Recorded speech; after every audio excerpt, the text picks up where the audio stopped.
ఎప్పుడు కొట్టలేవాలి టెంకాయ. అది కూడా మొన్న మా వాళ్ళు ప్రెస్ మీట్లు పెట్టి మీద ఏం జరిగింది అభివృద్ధి అంటే కనుక ఈ ఎలక్షన్ నోటిఫికేషన్ వచ్చిన రోజు కరెక్ట్గా నిన్న పొద్దున నోటిఫికేషన్ వచ్చింది, 10 టెంకాయ కొట్టినారయ్యా. ఎంత అన్యాయం ఇది. మళ్ళా మాట్లాడతారు, మా పాలక మండలి తప్పు పడతారు. వీళ్ళు మెజారిటీ ఉందని చెప్పి ఇష్టానుసారం చేతులు ఎత్తారు. వాళ్ళు ప్రొద్దుటూరు అభివృద్ధిని నిరోధిస్తున్నారు అని చెప్పి మాట్లాడతారు. ప్రొద్దుటూరు అభివృద్ధిని నిరోధించింది ఎవరు? ప్రొద్దుటూరు పైలు ఈరోజు మాట్లాడుకుంటున్నారు. సంవత్సరంన్నర కుటుంబ ప్రభుత్వం వచ్చి ఎక్కడ అభివృద్ధి జరగలే. వైసీపీ గవర్నమెంట్లో ఏదో ఒక రోజు ప్రతిరోజు టెంకాయ కొట్టి ఏదో పని జరుగుతూనే ఉన్నది. లేబర్ రోడ్డు వేసే లేబర్కి ఎప్పుడు పనులు ఉంటున్నాయి మేము ఉన్నప్పుడు. ఇప్పుడు లేబర్లు అంతా ఖాళీగా ఉన్నారు. ఎందుకున్నారు ఖాళీ అంటే అది కూడా మీ వల్లనే. ఇది పెద్ద ఆయన నంద్యాల వరదరాజరెడ్డి గారు నారా చంద్రబాబు నాయుడికి ఒక లెటర్ ఇచ్చినాడు. ఏమనంటే వైసీపీ గవర్నమెంట్ 2019-24 మధ్యకాలంలో ఏ వర్కులు అయితే మున్సిపాలిటీలో జరిగినాయో వాటన్నిటి మీద విజిలెన్స్ విచారణ చేయండి, చేసి నిగ్గు తేల్చండి. వీటన్నిటిలో అవినీతి ఉంది, వర్క్ క్వాలిటీ సరిగా లేదు, దీన్ని అన్ని గమనించి వాళ్ళ మీద చర్యలు తీసుకోండి అని చెప్పి లెటర్ ఇచ్చినాడు. ఎప్పుడు ఇచ్చింది ఇది? 8/7/2024లో ఇచ్చినాడు. అంటే ఇప్పటికి ఎంత అయింది? సంవత్సరం పైకాలం అయిపోయింది. 2024 ఇప్పుడు 2025 సెప్టెంబర్ వచ్చింది. మళ్ళా సంవత్సరం 3 నెలలు, సంవత్సరం 4 నెలల కాలానికి. ఇది ముందే అంటే అధికారం పీఠం ఎక్కుతానే ఫస్ట్ ఏం చేసినారు? విజిలెన్స్ ఎంక్వైరీ వేయమని చెప్పినారు. 2019 నుంచి 2024 వరకు ఎన్ని వర్కులు జరిగినాయో తెలుసా ఈ సుధాకర్ రెడ్డి అన్న? 1155 వర్కులు జరిగినాయా? ఇదంతా డెవలప్మెంట్ కాదా? మీరే సర్టిఫికేట్ ఇచ్చారు ఈ వర్కులు అన్నీ ఎన్ని జరిగినాయని.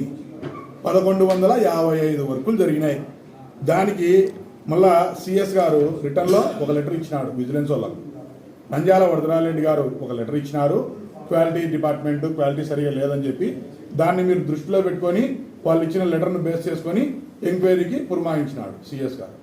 సరే, 1155 వర్కులు సంవత్సరం 3 నెలల కాలం అయిపోయింది.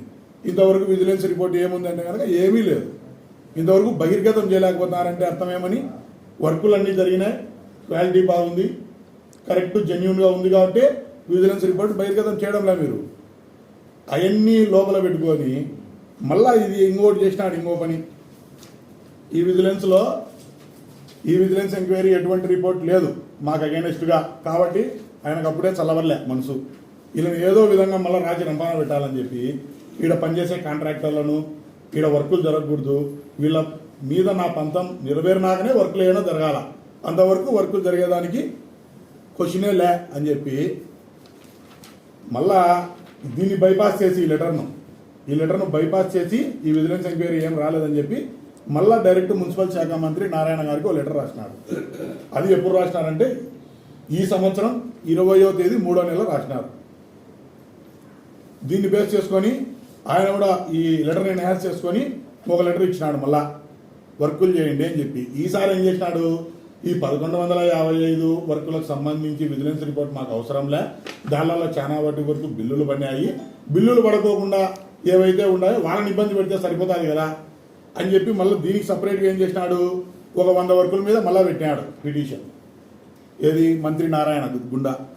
ఈ 16 మంది కాంట్రాక్టర్లకు 7,05,37,499 రూపాయలు రావాలా. ఈ 16 మంది కాంట్రాక్టర్ల మీద మళ్ళా పెట్టినాడు విజిలెన్స్ రిపోర్ట్. ఈ వర్కులు ఏయో కాదు, ఆ 1155 వర్కుల్లో ఆల్రెడీ ఈ వర్కులు ఉన్నాయి. దీని మీద విజిలెన్స్ ఎంక్వైరీ జరిగింది. మళ్ళా వీళ్ళకి బిల్లులు పడకూడదని తాస్కారం చేయడానికి మళ్ళా ఈ 16 మంది కాంట్రాక్టర్ల మీద పెట్టినారు. ఈ విధంగా అభివృద్ధిని అడ్డుకుంది ఎవరు? కాంట్రాక్టర్లు ఎవరన్నా వచ్చి పనులు చేస్తారా? దానికి తోడు ఈ సంవత్సరంన్నర కాలంలో ఒక్కరికి ₹1 బిల్లు పడలేదయా. ఇంకా ఏ కాంట్రాక్టర్ ముందుకు వస్తాడు చేయడానికి? ఏ కాంట్రాక్టర్ను మీరు నిందిస్తారు? ఒక సైడు విజిలెన్స్ రిపోర్ట్లు పెట్టి కాంట్రాక్టర్లందరినీ ఇబ్బంది పెడతారు, ఒక సైడు బిల్లులు వేయకపోకుండా కొంతమంది కాంట్రాక్టర్లను ఆర్థికంగా దెబ్బతీసి వర్కులు చేయకోకుండా వాళ్ళను కూడా భయానకంగా వాళ్ళను మారుస్తారు. తప్పు ఎవరిది జరిగింది? ఈ సుధాకర్ రెడ్డి అన్న నువ్వు చెప్పులే.